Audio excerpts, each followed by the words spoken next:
Tuan Yang Bertuah, hasil harus diperluaskan. Malaysia merupakan negara ketiga tertinggi di dunia untuk subsidi petrol. Harga petrol RON 95 kita adalah di antara termurah di dunia dengan kadar RM2.05 seliter. Lebih murah daripada Arab Saudi, pengeluar minyak utama dunia, RM2.94. Jika dibandingkan negara dengan harga negara serantau, Indonesia pada kadar RM4.45 dan Thailand RM5.99. Cukai yang kita pungut pula antara yang terendah di ASEAN, yakni 11.8%. 11.8% kepada KDNK ketimbang 12.6% Singapura dan 16.4% Thailand. Maka sebagai langkah peningkatan mutu perkhidmatan dan bantuan kepada rakyat, Kerajaan Perpaduan bertanggungjawab meluaskan asas hasil. Mulai tahun depan, beberapa langkah reformasi percukaian akan dilaksanakan bagi meluaskan asas hasil negara. Dengan maksud mengelakkan daripada bebanan ditanggung oleh rakyat. Perimbangan ini sangat sukar tetapi terpaksa dilakukan untuk meningkatkan hasil, mengurangkan subsidi tapi tidak membebankan rakyat. Kerajaan bercadang untuk menaikkan kadar cukai perkhidmatan kepada 8% ketimbang 6% sekarang. Namun agar tidak membebankan rakyat, peningkatan ini tidak termasuk perkhidmatan seperti makanan dan minuman serta telekomunikasi. Kerajaan juga akan meluaskan skop perkhidmatan bercukai meliputi perkhidmatan logistik kekal 6% dan selainnya pembrokeran, penaja jaminan dan kelab-kelab karaoke.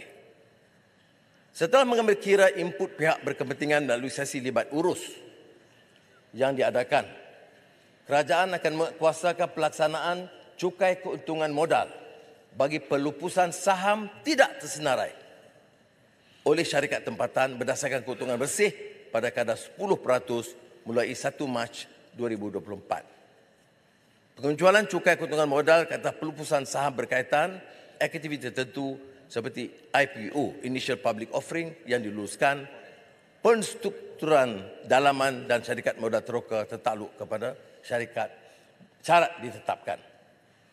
Kerajaan akan mengubah perundangan baru bagi melaksanakan cukai barang bernilai tinggi.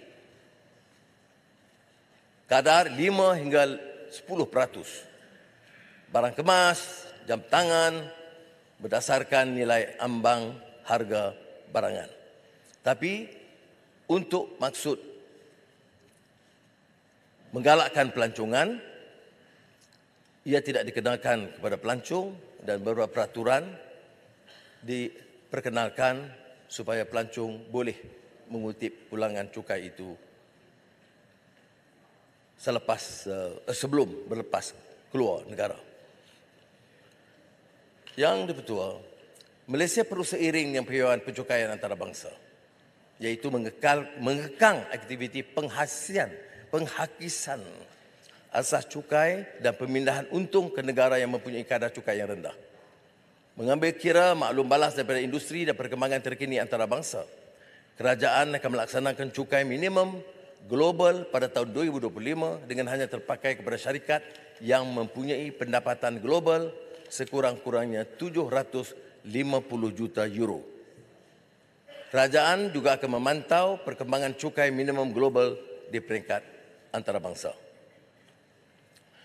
E-invoice harus dilaksanakan oleh LHDN, Lembaga Hasil Dalam Negara.